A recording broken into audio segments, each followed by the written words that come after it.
Buonasera a tutti, benvenuti in questo bel contesto che è l'Aula Magna dello Stellini. Un benvenuto da parte mia, Elena Comessatti, stelliniana doc, lo ripeto. E siamo felici di presentare il terzo volume, anzi quaderno, quaderni stelliniani, I ragazzi di Piazza Primo Maggio, 12 stelliniani che hanno immaginato il futuro a cura di Elettra Patti, edito da Gaspari. Passo la parola molto volentieri alla vicepreside Antonella Rotolo. Grazie.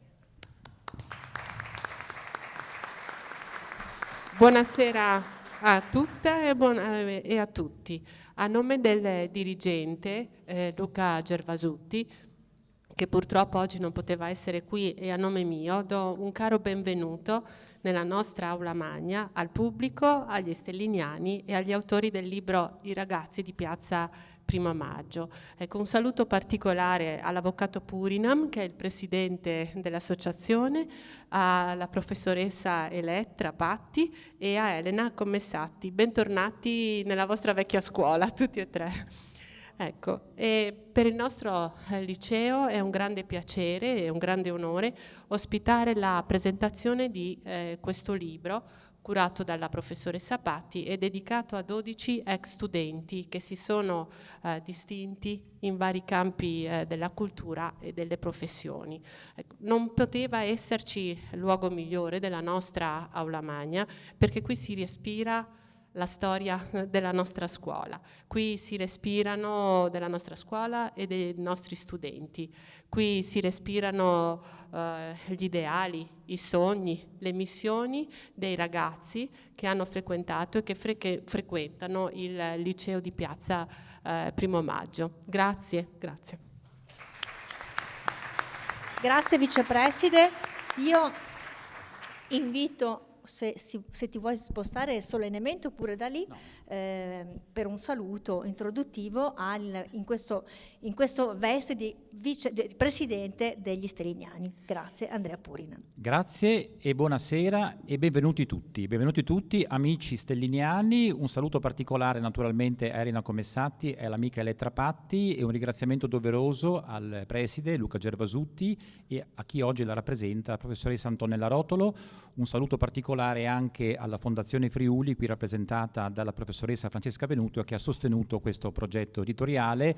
Naturalmente un grazie agli autori, a questi 12 autori, anzi 11 perché il 12° sono io. Un grazie particolare a questi autori che hanno raccontato questa storia. Poi lascio il piacere della scoperta un po' alla volta alla professoressa Patti come curatrice di condurvi nei meandri, nei percorsi di queste 12 storie che in realtà sono una storia sola, che inizia alla fine dell'Ottocento e termina agli inizi del 2000, ma è destinata a continuare. E perché abbiamo fatto scrivere questo libro? Ma gli stelliniani esistono da quasi 30 anni, sono nati nel 1995 e sono nati grazie anche ad una persona che io ho visto entrare poco fa e a cui vorrei fosse dedicato un grande applauso, la nostra socia onoraria, la preside Isabella Baccetti Londero.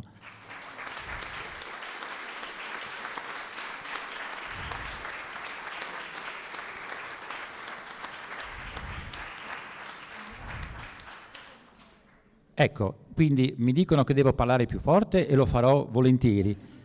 Più distante dalla... Ecco, perfetto. Allora, quindi un grazie alla preside Londero e dicevo perché questa pubblicazione. Noi abbiamo, diciamo, come missione della nostra attività quella di pubblicare, oltre alla rivista che esce 2 volte all'anno, anche periodicamente dei tomi, dei volumi che raccontano la storia della scuola, come è stato per il bicentenario, il volumone cosiddetto quasi introvabile oramai, e poi abbiamo inaugurato nel 2013 una collana che si chiama Quaderni Stelliniani. Il primo numero è stato pubblicato appunto ad opera del professor Perini, che ha ripercorso la storia del liceo dalle fondazioni, dall'inizio, dal 1808 fino al 1866, quando Udine è stata unita all'Italia.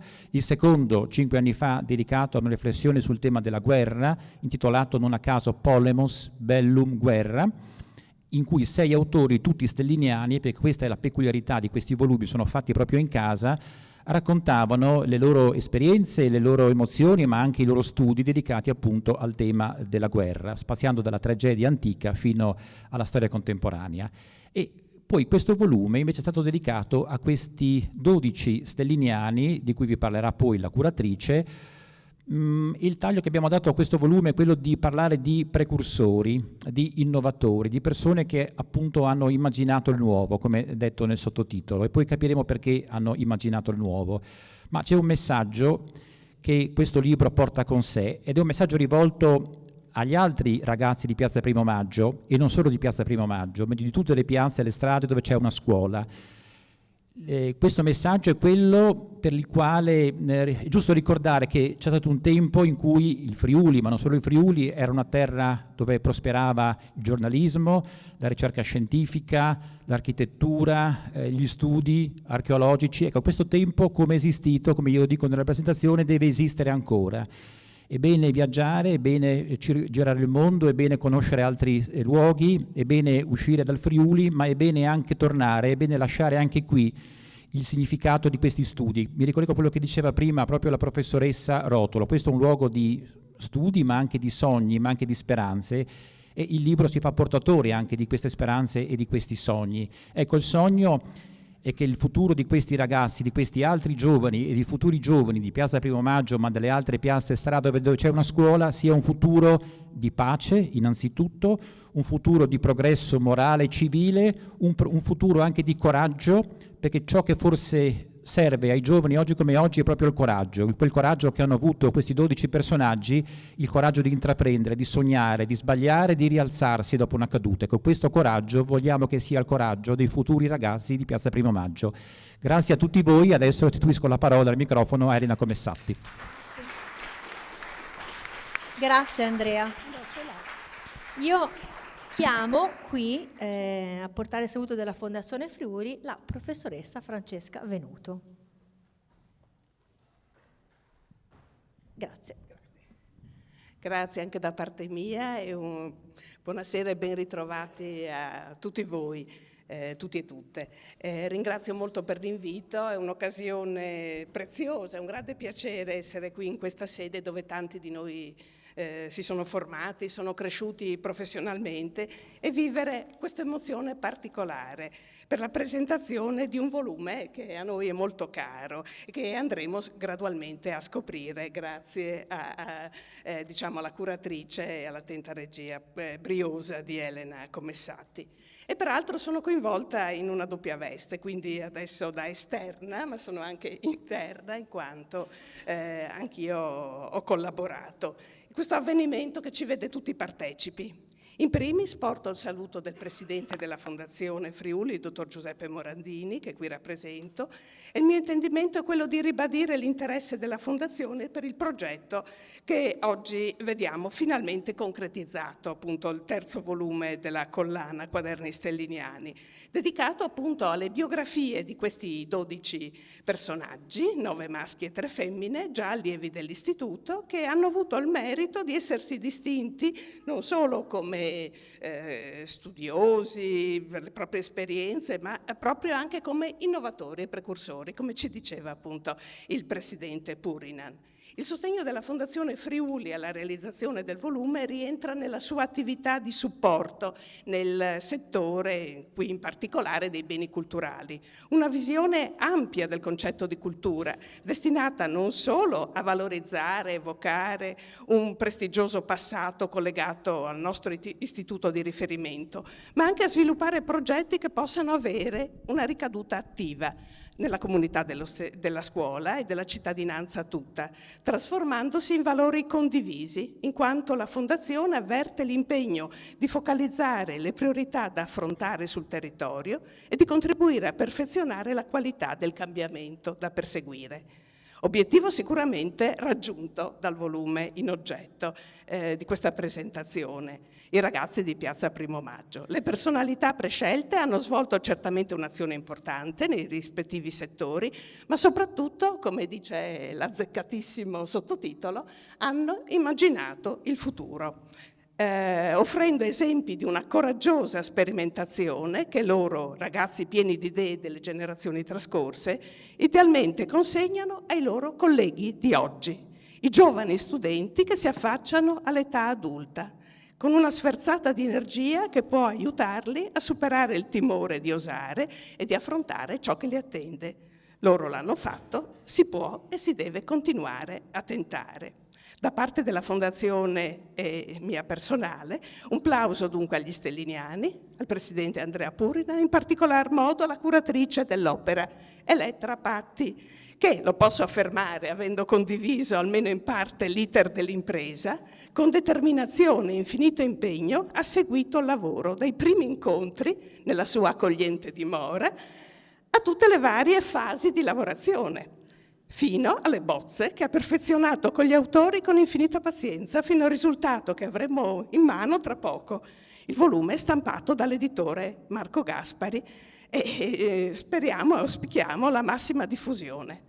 Per merito di Elettra e naturalmente grazie alla collaborazione generosa dei vari autori, i colleghi che poi verranno debitamente nominati, il risultato è oggi visibile, dando a noi tutti il piacere di condividere questo momento di gioia e di soddisfazione, foriero di ulteriori e auspichiamo rigogliosi sviluppi. Grazie.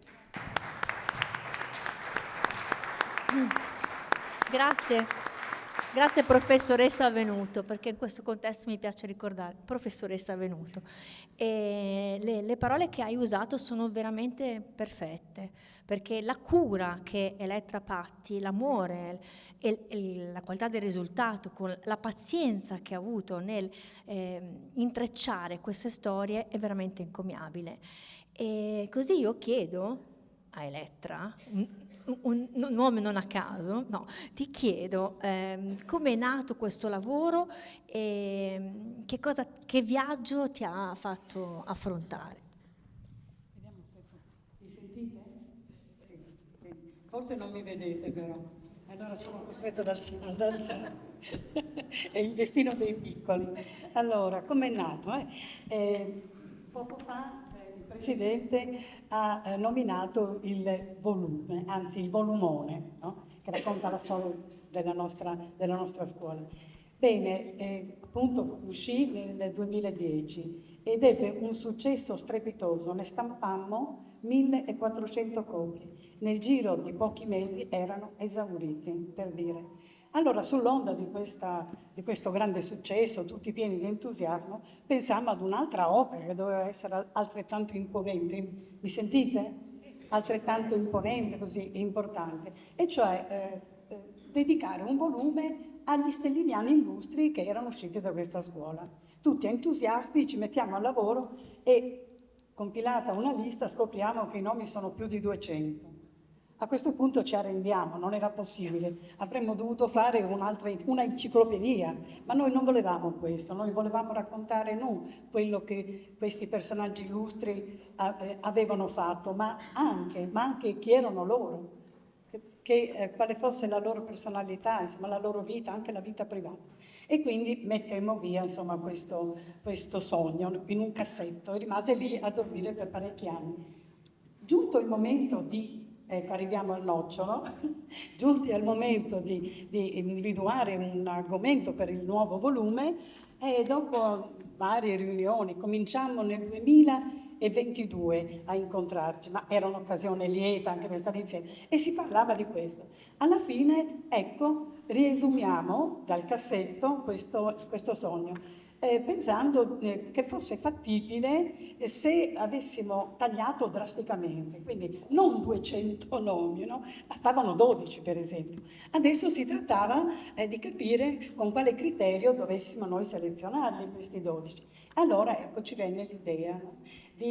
Non dovevamo andare a cercare i premi Nobel e neanche i supereroi, persone normali come noi, ma con una spinta in più, con qualche cosa di particolare. Cioè questi erano desiderosi di creare qualcosa di nuovo, di trovare nuove strade, di lasciare veramente un segno, ma per se stessi, ma anche e soprattutto per la comunità, questo era il loro pensiero. E effettivamente quei 12 che noi abbiamo così poi individuato, no, hanno dato veramente tanto a questa città, e non solo a questa città, io direi a tutta la regione, forse anche al mondo, perché ci sono dei personaggi che, come vedrete, veramente sono stati eccezionali. E chi doveva però trattare queste 12 biografie? Beh, c'era il comitato scientifico, no? Formato da persone eccezionali, quali, beh, insomma, ve li citerò dopo, e quindi all'interno di questo comitato già si potevano individuare appunto gli autori. E allora ciascuno di loro aveva, che ne so io, conosciuto non so, un professore, un personaggio di Udine, qualcuno, una persona anche cara, amata, un amico che aveva dato qualcosa di eccezionale, e ecco quindi come posso dire, si offrì di trattare questa biografia, anche perché avendo conosciuto la persona aveva la possibilità di raccogliere anche materiale documentario di più, no? E anche magari documenti, notizie, cose che non erano alla conoscenza di tutti, no? Perché appartenevano al privato. E poi gli altri, e li abbiamo aggiunti un po' alla volta, così un po' facendo il tam tam, no? Ecco, e sono venuti fuori poi appunto altri autori, e il gruppo, lo dico come curatrice, no? È veramente eccezionale. Non mi ci metto dentro io, ma insomma gli autori, adesso poi la dottoressa Commessati vi enumererà. Ho risposto? Hai risposto, sì. Anche troppo. No. Merita un applauso perché veramente l'amore, la passione, veramente l'approfondimento letterario, che è proprio la cura garbata di questo libro, fa la differenza. Sì. Prego, si segga assessore, ma si rialzi subito perché... Infatti chiamo a salportare i saluti, ascolti un attimo, va bene. Allora continua e dopodiché l'assessore saluterà. Io vi volevo chiedere, scegliete voi chi dei due risponderà, la copertina, come nasce questa copertina e anche il riconoscimento di queste persone, Sergio Maldini, ma ci sono anche altre persone che trovo straordinario. Io direi proprio il Presidente, perché l'idea e il titolo è stata sua. Allora, brevemente, perché dopo dobbiamo iniziare. Allora, il titolo è una cosa molto importante. Non vi dirò i titoli che abbiamo cassato, perché sennò uscireste da questa sala probabilmente, perché erano titoli così un po' didascalici, insomma, eccetera. Il merito è nato anche grazie così un po' al caso. Un giorno la professoressa Patti va da Gaspari, ringrazio naturalmente anche Gaspari, i suoi grafici, Marco Gaspari in particolare, questo doveroso, e così c'è questa foto per noi storica di questi 7 personaggi che vedete alle mie spalle, insomma, e Marco si illumina e dice: ma questa è la foto che deve andare in copertina? Assolutamente sì, anche se nessuno di questi, mi scuso con loro, con la loro memoria e con i loro eredi, è tra quelli trattati, ma non sembrava una cosa bella che fossero proprio loro, è una foto simbolica. Quindi avevamo la foto, ma ci mancava ancora il titolo. Voi potete anche non crederci, ma dove è nato il titolo? Il titolo è nato proprio qua, allo Stellini, mentre il sottoscritto stava seguendo un concorso dedicato al professor Sarti, il premio Sarti. Avevo di fronte alcuni ragazzi che stavano facendo il loro elaborato, tra l'altro tutti molto bravi, e ho pensato, insomma, ma i ragazzi, insomma, ho pensato ai ragazzi di via Panisperna, sapete, quei ragazzi dell'istituto fisica, Fermi e quant'altro, e anche un po' ai ragazzi della via Palle, però ho pensato, no? E quindi ho detto, ma perché non possono esistere, oltre che i ragazzi di via Panisperna, oltre che i ragazzi della via Palle e altri ragazzi, anche i ragazzi di piazza Primo Maggio? È venuto così. È venuto, le cose più semplici sono le migliori. Poi dall'espressione che ha avuto l'editore e anche Elettra, diciamo, ho capito che il titolo era giusto, ma soprattutto, e concludo, qual è il motivo? Che i ragazzi, come dicevo prima, non sono solo i 12 di cui si parla, ma sono tutti i ragazzi, cioè noi volevamo che tutti i ragazzi si identificassero in questi loro nonni, possiamo dire, o bisnonni, e speriamo che questo risultato venga raggiunto.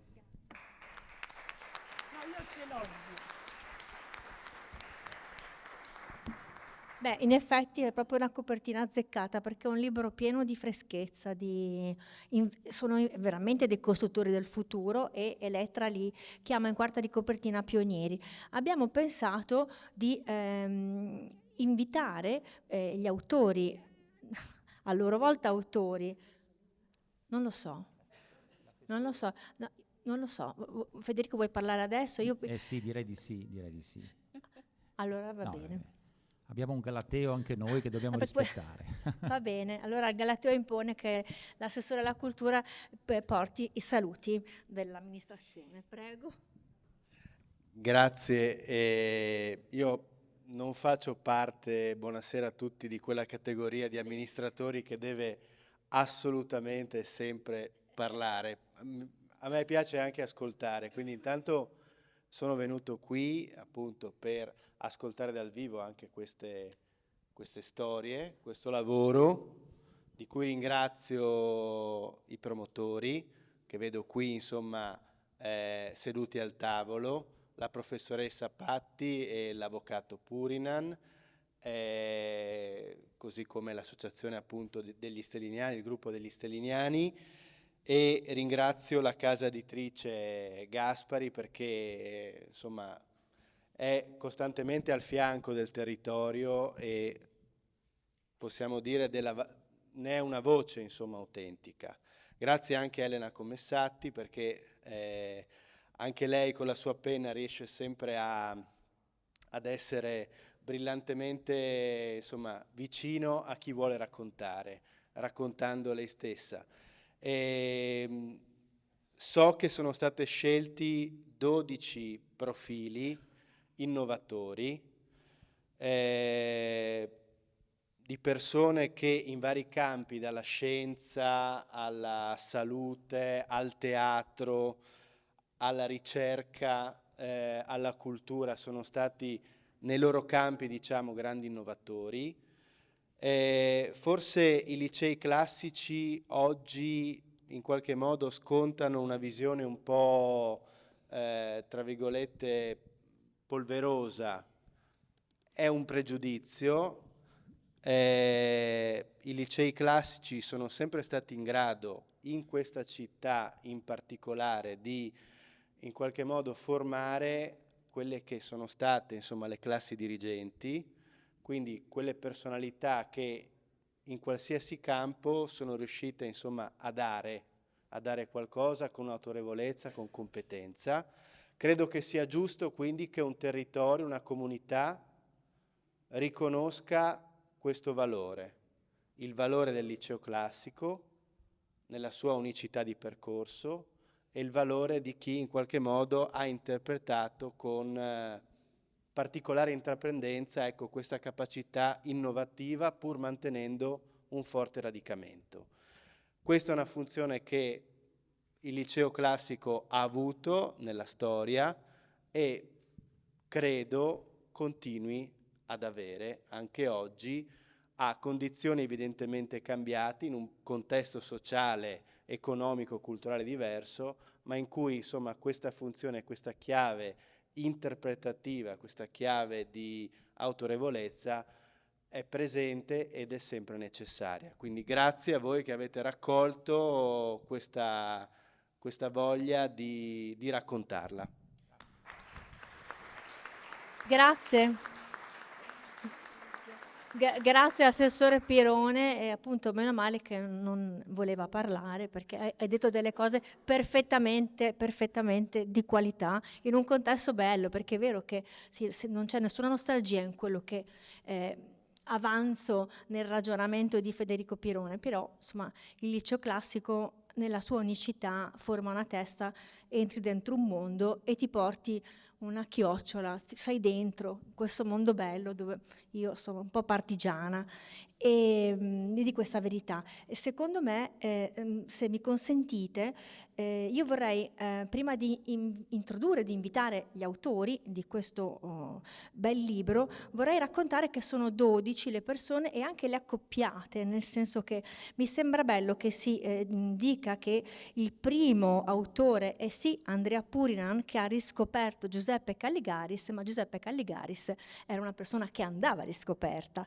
Poi Francesca Tamburlini ha raccontato Luigi Pio Tessitori, Massimo Bortolotti ha interpretato con molta oculatezza storica Angelo Masieri, Renato Bosa, l'architetto Roberto Gentilli, Liliana Carnielutti, Maria Antonietta Cestertoso, Chiara Fragiacomo, Luciano De Ciglia, Elettra Patti, Paolo Moreno, l'archeologo Paolo Moreno, Gabriella Bucco, Licio Damiani, Francesca Venuto, Gabriella Brussic, Paolo Patui, Angela Felice, Cristina Valente, Paolo Naliato e Margherita Colucci, Giuseppe Disnan. Questo per darvi il quadro delle 12 persone scelte che da fine 800 arrivano in un racconto di futuro e proprio di naturale, spontanea, coraggiosa, come si dice, ars pionieristica, perché loro sono stati veramente degli anticipatori, quindi avete fatto benissimo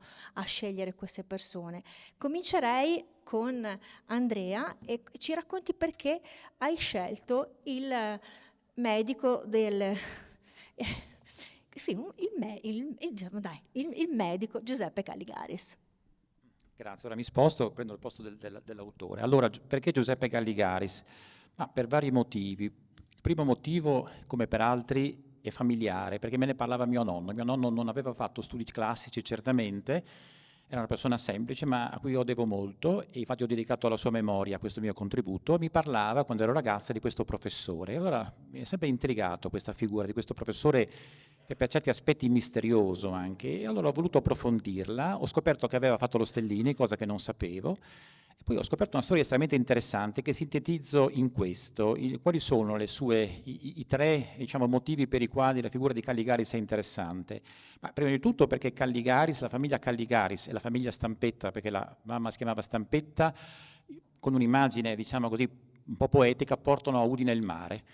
Perché nel 1880 arriva a Udine il canale Ledra e il nonno Luigi Stampetta decide di realizzare una piscina, una vasca da nuoto.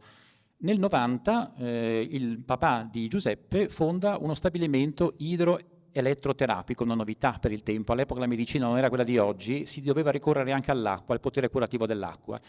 E il figlio poi porta avanti questo progetto e fonderà una bellissima clinica, Casa di Cura Calligaris, specializzata nella cura delle malattie nervose e del ricambio, che rimarrà attiva fino alla Seconda Guerra Mondiale. Ma perché è interessante questa figura? Perché Calligaris poi viene dimenticato, al punto tale che la clinica da lui realizzata verrà acquistata dal medico triestino 48, il ginecologo 48, e tutti la chiameranno Clinica 48, ma la clinica Calligaris, se voi vedrete le foto, era veramente un gioiello per l'epoca. Aveva capito che il malato andava gli aveva resa l'atmosfera più serena per permettergli una migliore convalescenza. Erano spazi paragonabili a quelli di un hotel, quelli della clinica Calligaris. Ma non solo, Calligaris lascia una testimonianza poco nota, un libro in cui si rende interprete di un sentimento, potremmo dire, pionieristico, l'europeismo. Lui nel 1922 scrive Un medico e la guerra, ecco perché ha detto bene un medico. Lui è stato un medico al fronte, dà della guerra un'esperienza simile a quella di Ungaretti, demistifica la guerra. La guerra non è assolutamente la retorica che in quegli anni purtroppo si sta diciamo, diffondendo in Italia. La guerra è tremenda e orrenda, lui è pacifista ma addirittura europeista, anche un libro che andrebbe secondo me ristampato perché è eccezionale, assolutamente. Un medico e la guerra, stampato nel 1922. E poi io non ho la competenza per valutarlo come neurologo, certamente lui ha un'intuizione, quella secondo cui la pelle è lo specchio non solo dell'anima ma anche degli organi interni. Lui ritiene che nella pelle siano disegnati, diciamo, le trame che portano poi al cuore, al fegato, al cervello, a tutti gli organi. Ritiene cioè che ci sia un'unità indissolubile di corpo, di mente e di anima, ma anima intesa in senso classico. E questa intuizione che lo porterà a ritenere che sia possibile attraverso la pelle diagnosticare quelle malattie e curarne altre. Purtroppo non viene creduto, le sue teorie non vengono accettate, acquista anche la fama di parapsicologo, di visionario, addirittura si ricorre a lui per sapere la sorte del dirigibile Italia o chi fosse lo smemorato di Collegno, Brunerio Canella. Alla fine dedica tutte le sue risorse a questa ricerca inesauribile e muore in parte dimenticato. Chi lo volesse andare a trovare troverà una bella tomba di famiglia dove ci sono lui, i suoi fratelli, sua madre, a Magredis di Povoletto. È una bella storia che racconta un Friuli, un'Italia che è bello rivisitare, è bello riscoprire. Grazie. Grazie Andrea. Chiamo con me Francesca Tamburlini, che ci racconterà di una sua grande passione biografica, Luigi Pio Tessitori, indologo. Bene, a quando risale? Vi dirò che la prima volta che ho sentito questo nome, che nessuno a Udine conosce, Luigi Pio Tessitori, perché tutti lo confondono con altri tessitori, ecco, è stato il lontano 1987, quando si è tenuto a Udine un congresso internazionale di studi a lui dedicato. E arrivati gli studiosi dall'India, perché lui appunto, come dirò meglio fra poco, era un studioso indologo udinese, arrivati dall'India pensavano che in aeroporto, dicendo questo nome, cioè le porte si spalancassero e tutti si inchinassero, li accompagnassero a Udine per questo. E hanno scoperto invece purtroppo che a Udine nessuno sapeva chi fosse. Ecco, chi era? Era un udinese doc che già ai tempi del liceo, quando però il liceo era ancora nei locali di Piazza Garibaldi, via Crispi, aveva questo sogno, il sogno di studiare un lontano paese, l'India. E così difatti farà, nel senso che dopo la licenza del 1906 e la laurea a Firenze in appunto lingue orientali, riesce a imbarcarsi per l'India e nel giro di pochissimi anni, cioè circa 5-6 anni, diventa uno studioso di fama internazionale. È uno studioso riconosciuto in tutto appunto il mondo che si occupa di studi dell'antica India, delle antiche lingue, delle letterature indiane, e ancora oggi è una personalità che ha un peso molto alto negli studi del settore. Era anche un archeologo, per cui ha portato alla luce parecchie località, sempre dell'India del Nord, intorno a Bikaner. E quindi credo che insomma, ricordarlo anche a tutti quanti, non solamente a quelli che si occupano di certi studi, sia stato appunto una cosa utile. Aggiungo anche che grazie a una fotografia scattata proprio nell'anno della licenza, non della maturità ancora, ci sono anche i suoi 12 compagni di studi e sono riuscita a dare una breve biografia per ognuno di loro, portando alla luce quindi un'intera classe uscita appunto nel 1906. Grazie.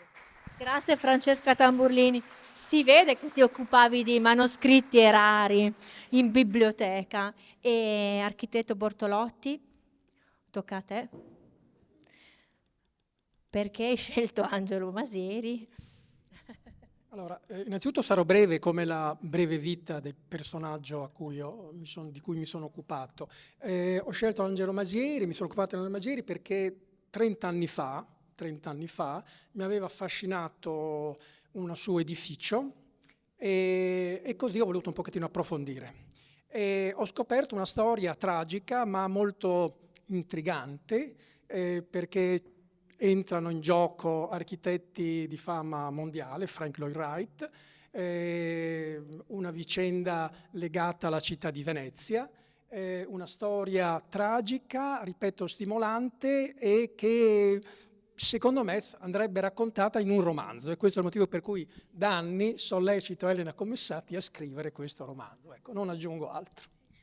È vero, condivido, è vero. Grazie mille, grazie. È veramente una vicenda ad alto tasso di narratività. Renato Bosa, siamo sempre nel mondo degli architetti. Renato, vieni con me. E tu hai scelto Roberto Gentilli. A dire la verità non l'ho scelto io.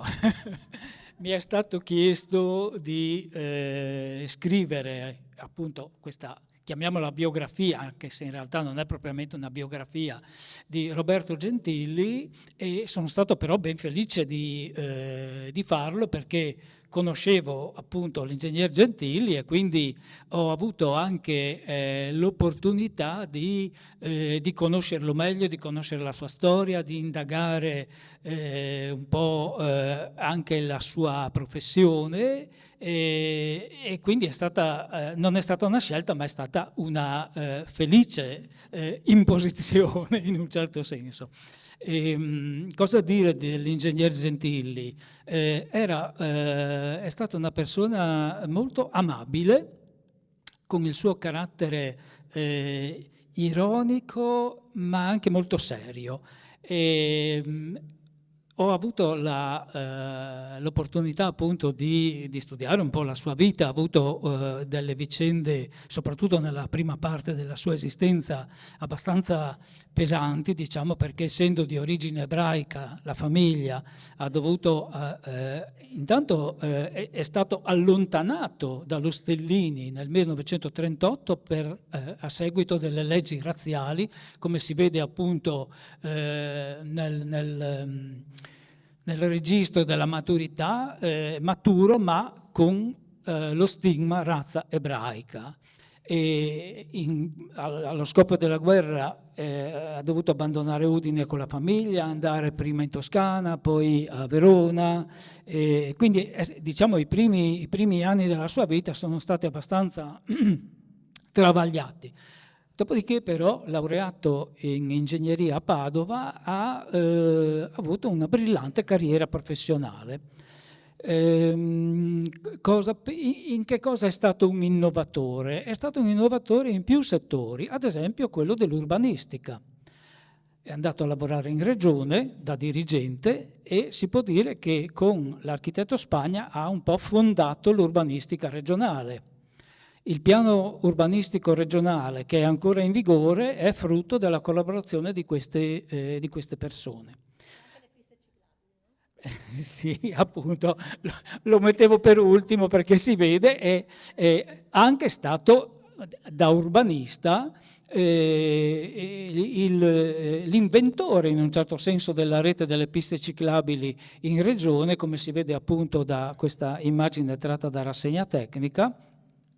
Ma lo ha fatto anche perché era un amante della bicicletta. Da sportivo io lo ricordo sempre in giro per Udine in bicicletta e quindi sapeva cosa andava a progettare. E un altro aspetto dell'attività professionale dell'ingegner Gentili, e non è secondario, è stato il suo interesse per quella che veniva chiamata architettura minore e che lui ha sempre rifiutato come termine perché non era affatto minore.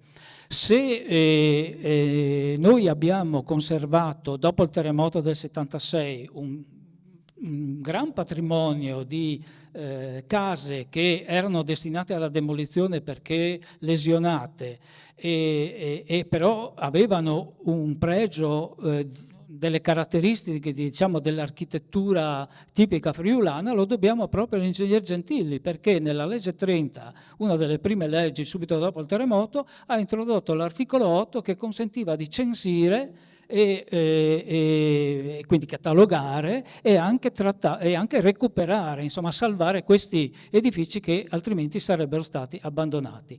Ecco, di questa esperienza tra l'altro lui ha scritto moltissimo sia sulla Rassegna Tecnica, che è l'organo degli ingegneri, ma anche sulla rivista La Panarie. E quindi abbiamo una testimonianza di tutto questo percorso che in qualche modo è stato anche riportato nello scritto che ho consegnato. Grazie. Grazie. E adesso chiamo Liliana Carnielutti a raccontarci Maria Antonietta Cestertoso, detta Toni.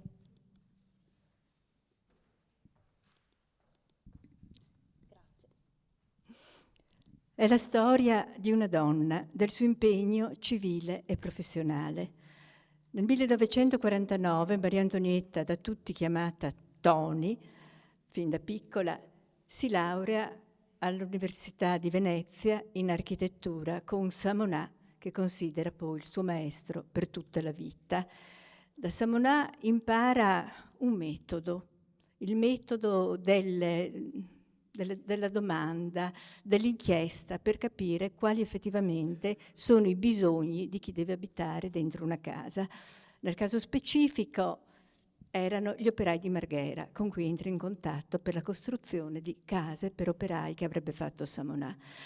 1951 apre una delle prime donne in Friuli uno studio di architettura da sola, senza appoggi politici, e inizia una battaglia veramente d'avanguardia negli anni 60 e 70, da un lato per l'emancipazione femminile, per la coscienza delle donne che devono andare a votare, devono avere anche un ruolo politico, non debbono rifiutare questo, debbono scegliersi un lavoro, non prendere qualunque lavoro pur di guadagnare, e poi il lavoro come architetto e urbanista, ispirato, siamo negli anni 60-70, al rispetto dell'ambiente, alla costruzione di una città in cui si possa vivere bene con i servizi, secondo un modello che faccia sì che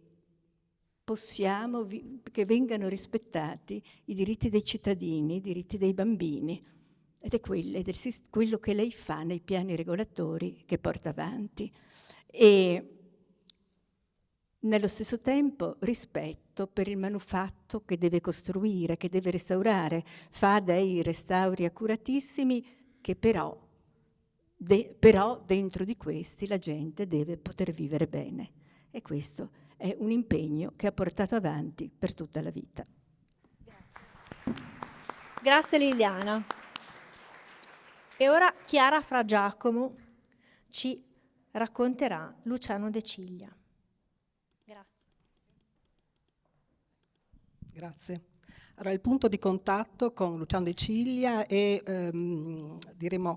si realizza all'Istituto Friulano per la Storia del Movimento di Liberazione. Io come docente nel 2010 avevo chiesto un distacco dall'insegnamento e per 7 anni ho frequentato l'istituto come ricercatrice, e qui appunto ho conosciuto Luciano De Ciglia, che dal 2005 fino al 2012, anno della morte, fu presidente dell'istituto e rappresentava all'interno dell'istituto della Resistenza, diremo così, l'anima cattolica. E Luciano De Ciglia è un grandissimo personaggio, nonostante la modestia e la riservatezza. Diremo che all'epoca non avevo stretto amicizia con lui, ripeto, l'ho conosciuto per 2 anni soltanto, però Luciano De Ciglia, attraverso i suoi numerosissimi scritti, rappresenta veramente una parte importante della città di Udine, del Friuli, rappresenta il cattolicesimo, diremo così, il mondo cattolico, ma il mondo cattolico aperto alle novità, alle innovazioni, e questo per molti motivi.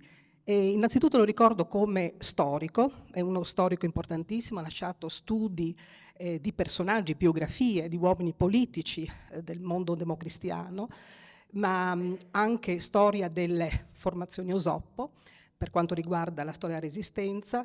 Ha lasciato importanti studi anche sull'associazionismo cattolico.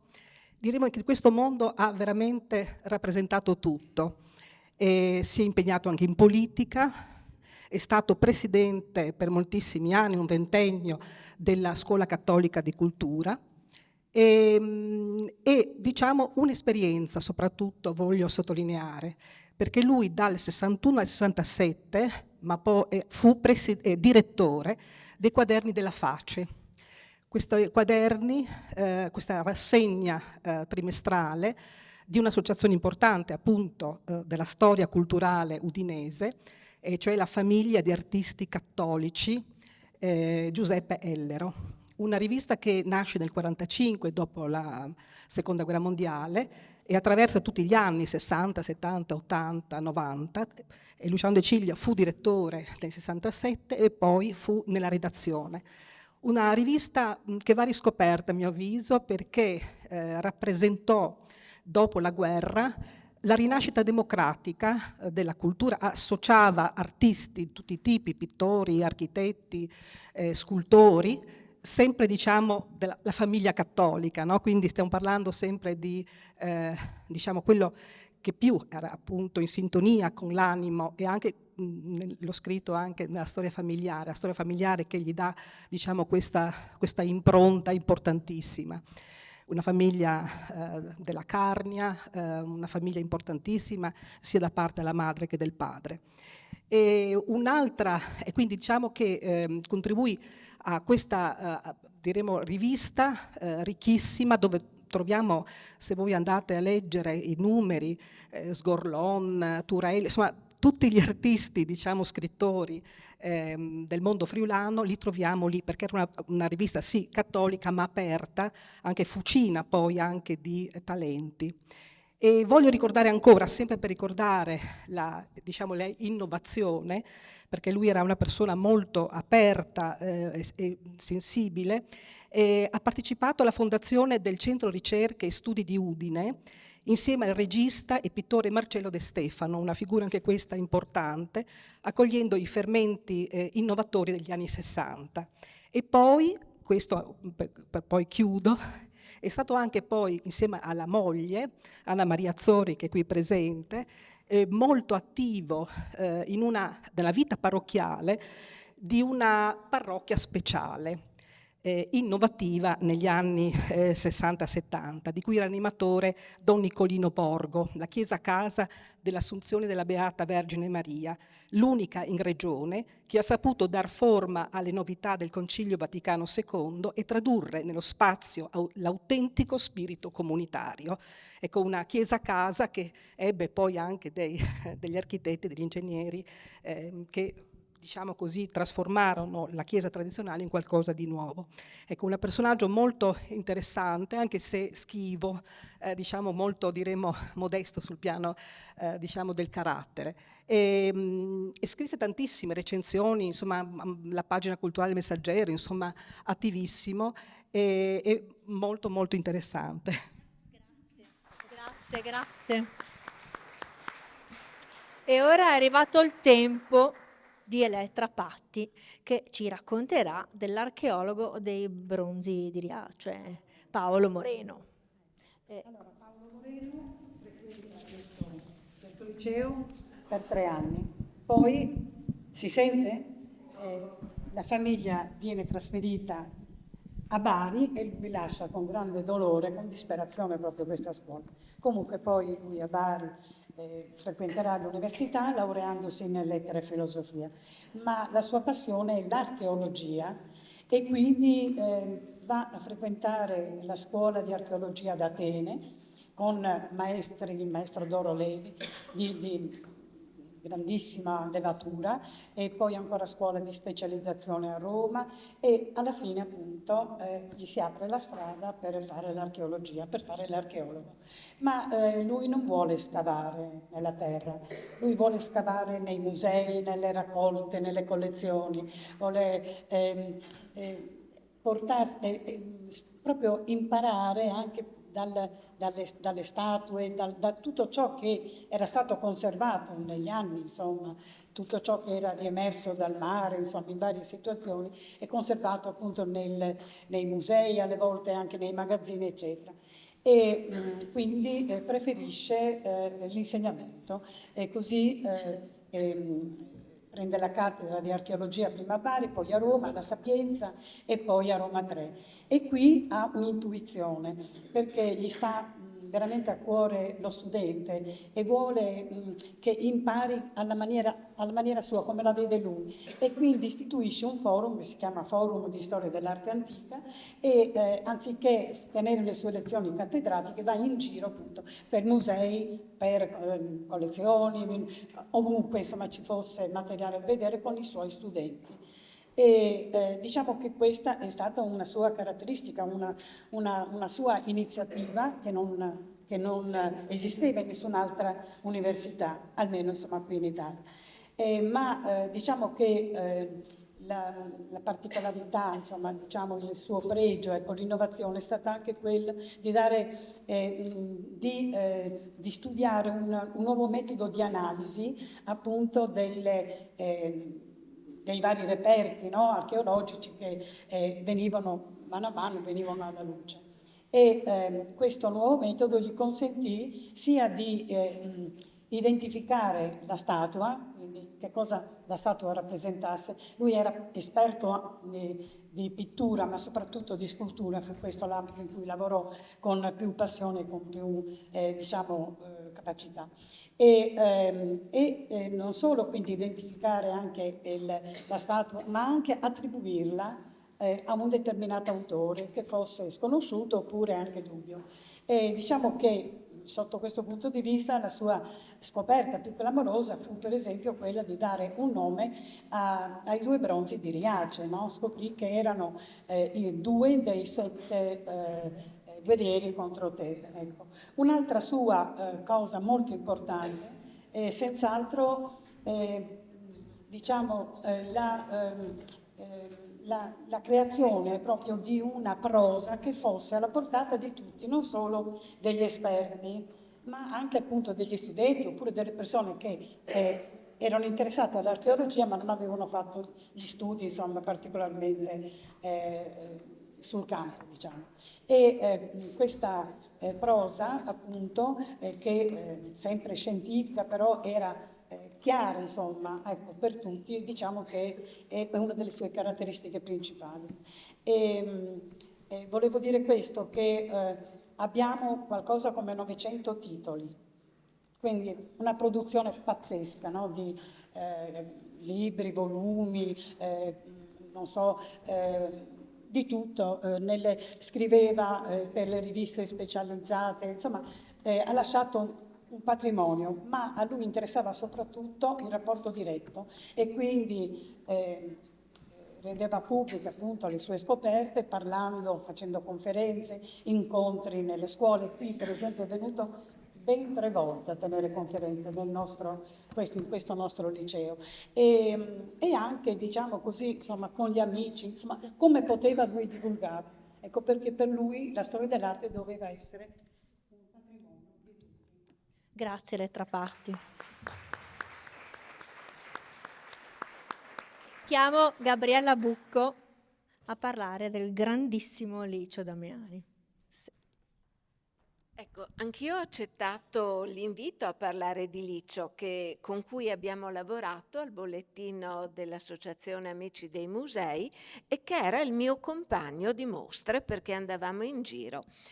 Ecco, ci sono dei paradossi, cioè noi in Friuli dovevamo aspettare Licio Damiani, che era nato a Lussinpiccolo ed era orgogliosamente istriano, per riscoprire la storia dell'arte del Novecento, perché sono 3 volumi, addirittura Stefano Damiani, il figlio, ha scoperto la stesura completa dell'ultimo libro che io credo che, qui vi invito, sarebbe veramente da pubblicare sulla storia dell'arte del Novecento dal 1950 in poi.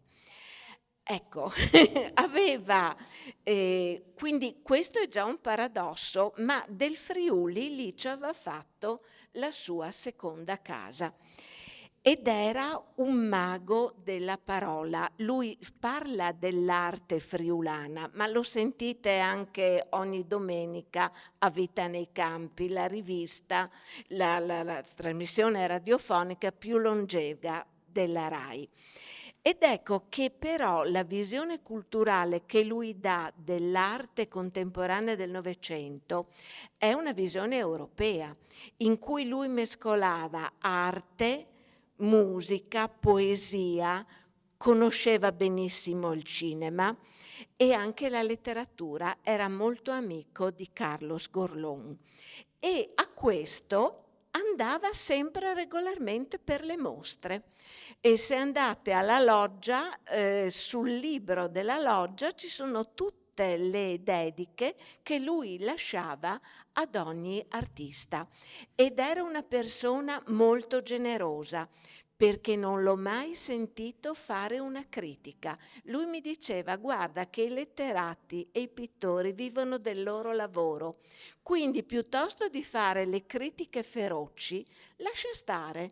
E su questo aveva perfettamente ragione, e dice tutta l'umanità di questo grande uomo, che aveva inventato una lingua in grado di... Lui costruiva con il suo linguaggio un'opera d'arte. Se voi ascoltate ancora adesso i telegiornali, sentite che alcuni commentatori, alcuni giornalisti riprendono questa idea, cioè lui sceglieva i vocaboli, la parola edilicio, con piacere delizioso.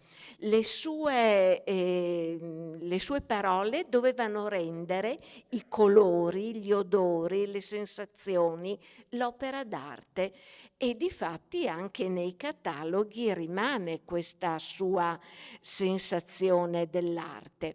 Ed era anche una figura elegante, di un tratto molto signorile, molto gentile, che poi è una caratteristica anche di tutta la famiglia. Allora Stelliniani, c'era anche Gabriele Damiani, che è stato tra l'altro fondatore e che dovrebbe essere ricordato, credo, nelle vostre prossime imprese.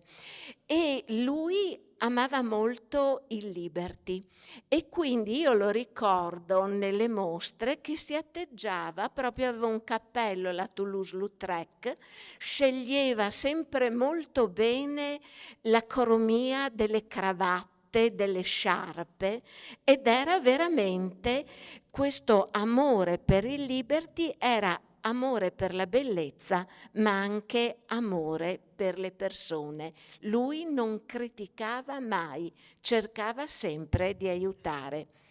E diceva una cosa anche molto saggia, perché certi critici d'arte sono insopportabili, non si capisce niente di quello che dicono e parlano sempre molto in astratto.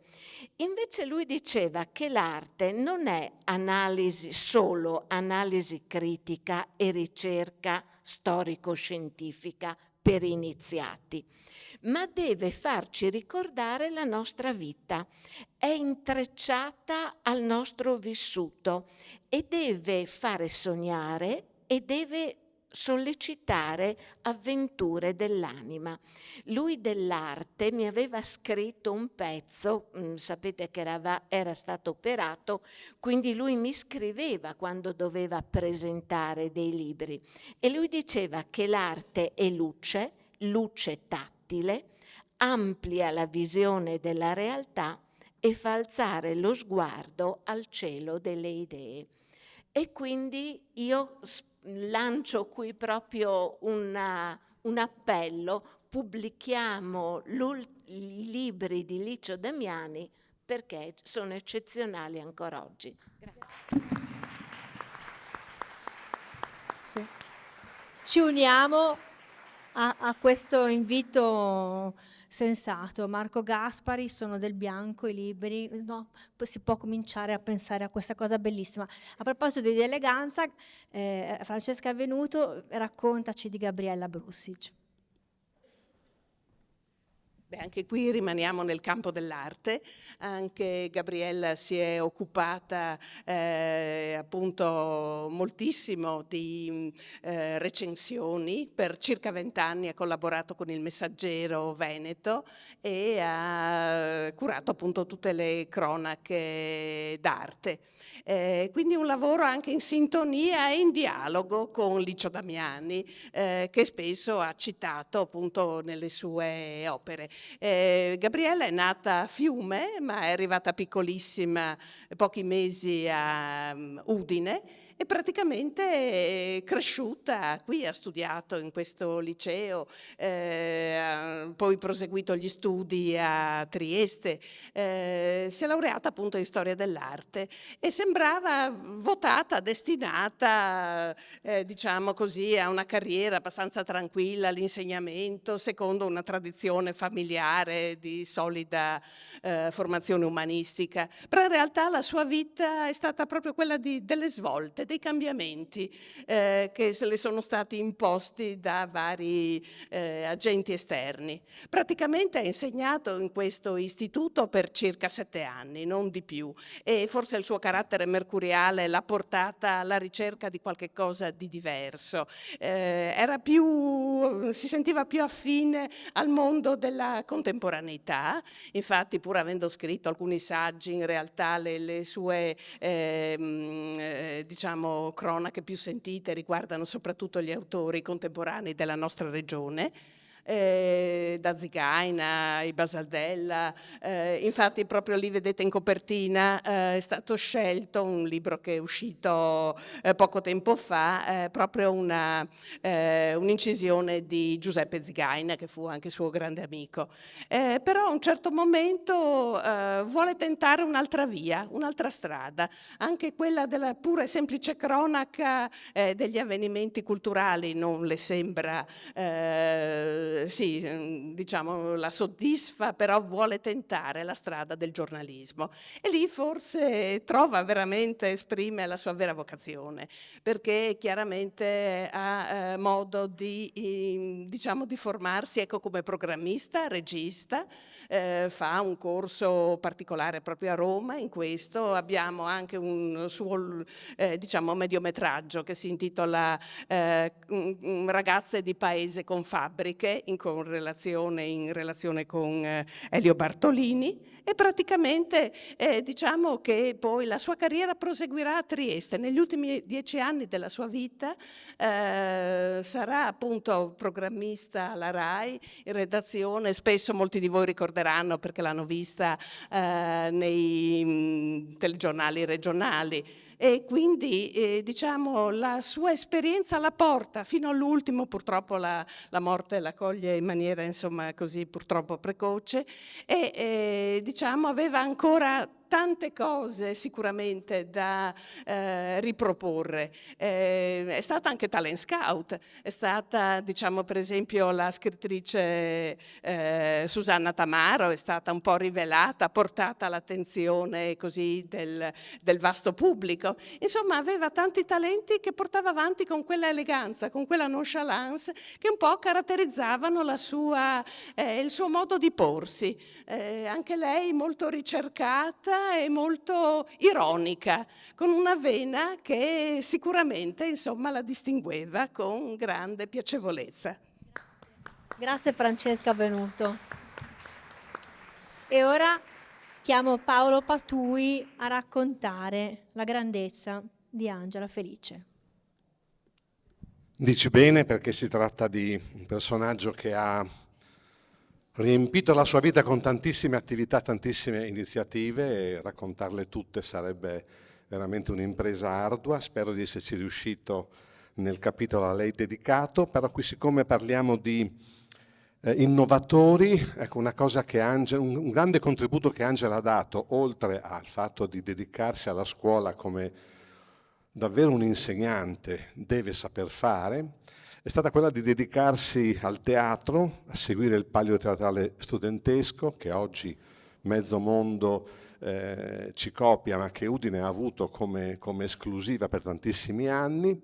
E devo dire che la più interessante intuizione che lei ha avuto nel mondo dello studio della storia del teatro è un'intuizione che ho avuto la fortuna di condividere insieme a lei in un volume che poi è uscito, cioè quello di affermare che non è vero che il teatro friulano e infriulano non ha una sua tradizione drammaturgica.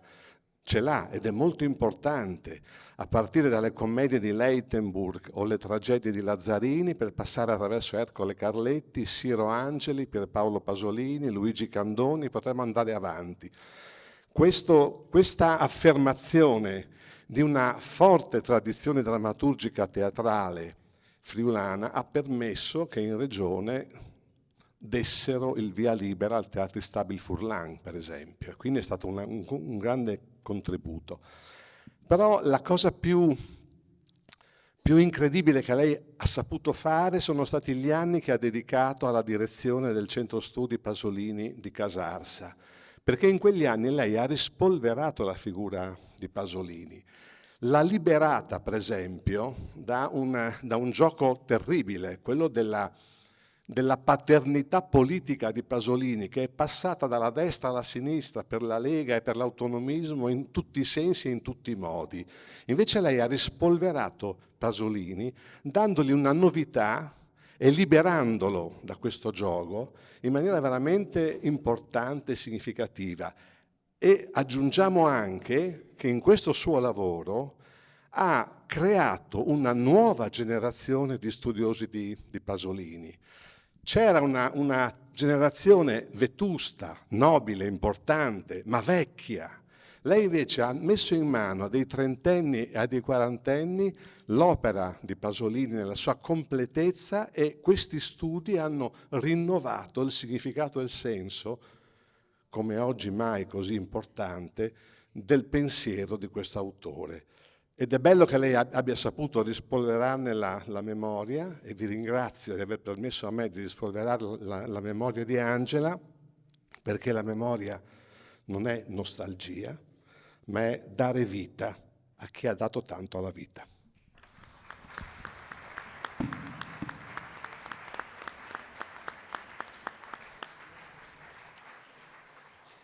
Chiamo vicino a me Cristina Valente a parlarmi del dottor Paolo Naliato. Beh, innanzitutto io ringrazio l'associazione perché mi ha dato l'opportunità di parlare di Paolo, che è stato un mio compagno di classe e anche amico fraterno per tutti i 5 anni di liceo. È stata un'opportunità perché non solo perché è stato un momento di incontro, di rincontro, ma anche perché mi ha dato modo di scoprirlo in certi aspetti che io non conoscevo. Lui è stato medico geriatra e il tratto innovativo sta proprio nella sua idea di anziano. Anziano come un soggetto sì fragile, ma portatore di un patrimonio che deve essere preservato e deve essere promosso. E questo lo vediamo nella sua vita professionale, quindi nell'ambito medico.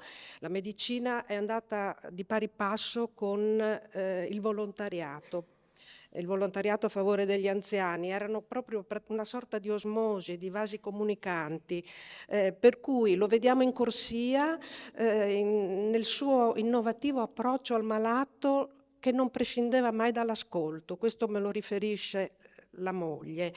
E per quanto riguarda il volontariato che lui ha praticato fin dagli anni giovanili nella sua parrocchia, va sottolineato come negli anni 70, fine anni 70, lui non era neanche trentenne, che ha dato vita al movimento di valorizzazione degli anziani, cioè prevedere delle iniziative, delle riunioni, delle attività che migliorassero lo stile di vita dell'anziano, e quindi una visione praticamente nuova della persona che invecchia, non solo un problema o non un problema per la società, ma una risorsa per la società.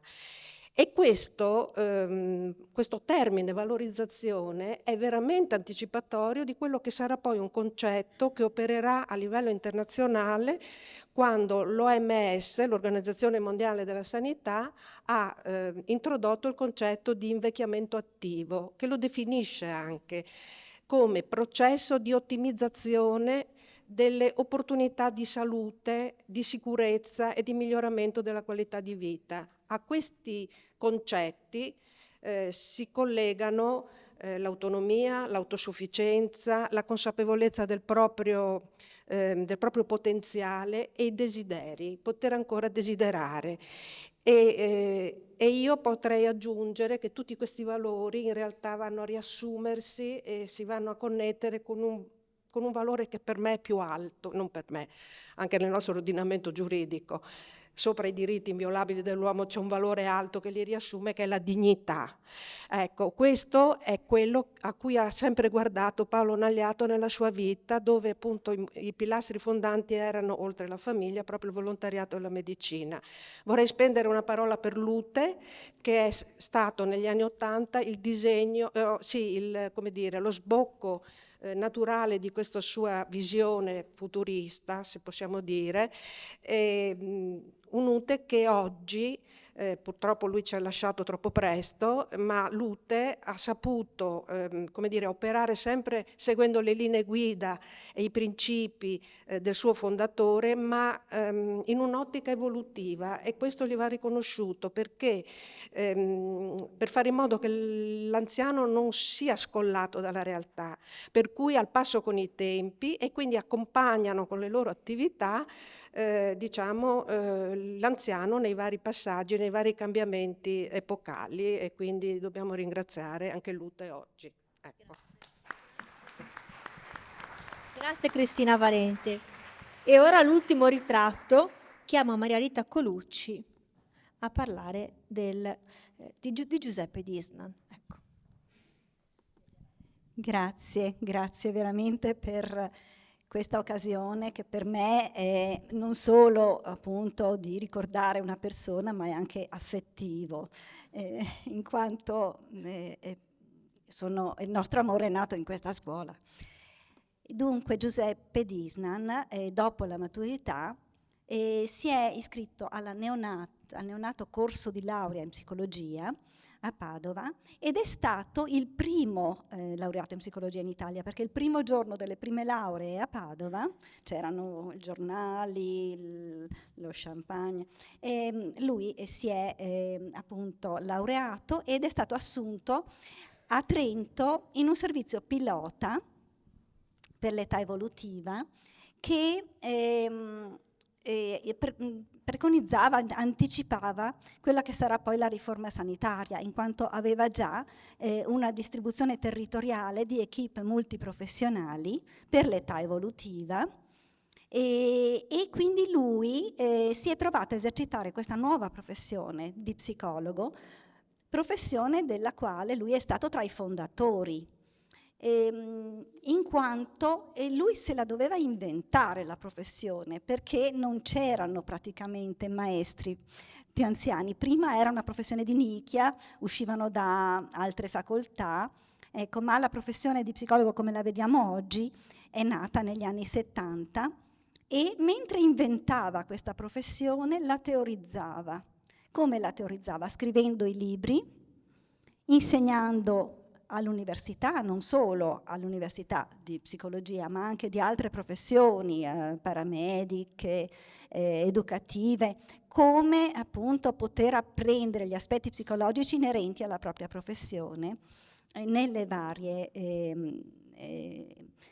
professioni. E questa professione, mentre la inventava, la teorizzava e la divulgava. In che modi? Attraverso le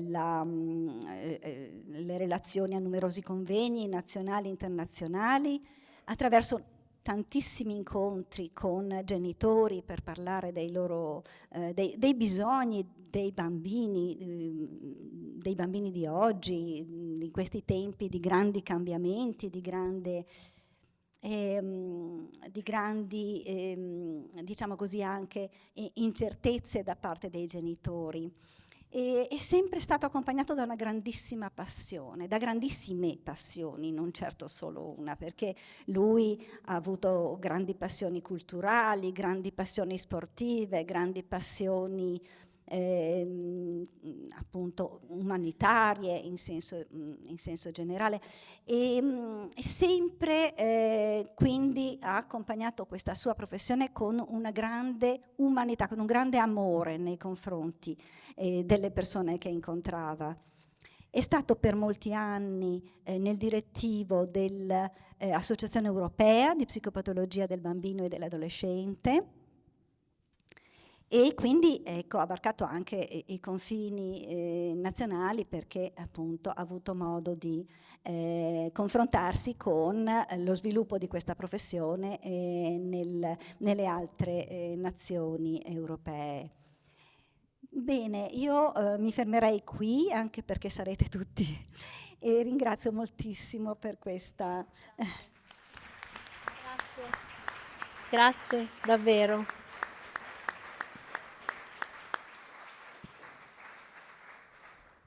Elettra Patti. E io direi che insomma, mi sono commossa, perché è un amore che è nato qui proprio allo Stellini. E poi tra l'altro siete bellissimi, cioè proprio una...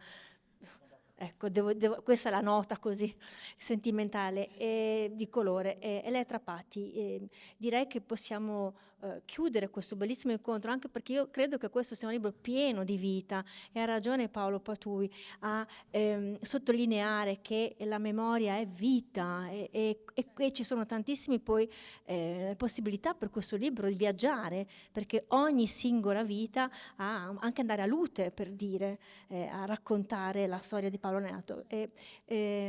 A te i ringraziamenti, saluti e a presto. Grazie. Allora sì, io voglio ringraziare innanzitutto gli autori, ecco, che hanno condiviso con me, insomma, questa meravigliosa avventura. Ecco. È stato bellissimo lavorare con loro. Con molti c'erano già dei legami di amicizia, ma con l'occasione sono sorti altri, quindi diciamo che adesso siamo un gruppo affiatato e possiamo lavorare ancora, no? Insieme per qualche altro libro. Ecco.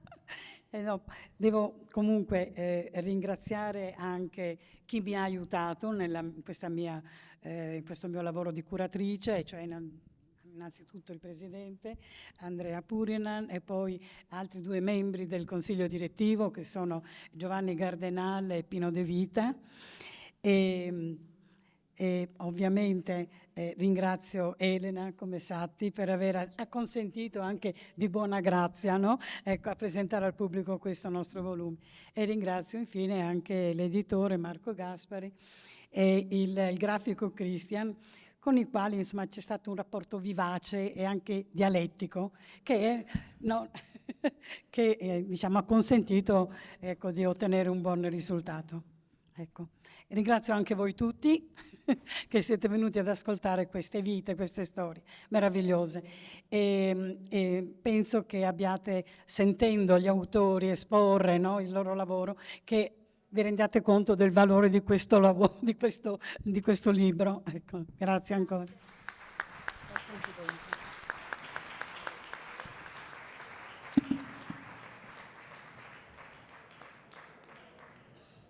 Adesso chiedo agli autori di fermarsi per una foto dopo.